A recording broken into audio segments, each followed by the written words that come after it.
এখন প্রকাশ্যে আমরা জোট থেকে বের হয়ে যাওয়ার কারণেই ভূমিধস বিজয় বিএনপির হয়েছে।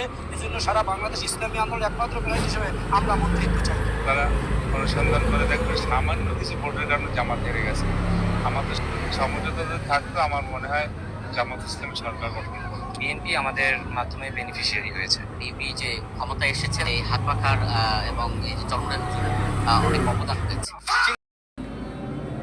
এরা এমন একটি দল যারা মুখে বলে ইসলাম প্রচারক, সত্যিকারের ইসলাম প্রচারক, সত্যিকারের এরা ইসলামী দল, কিন্তু আসলেও তা নয়।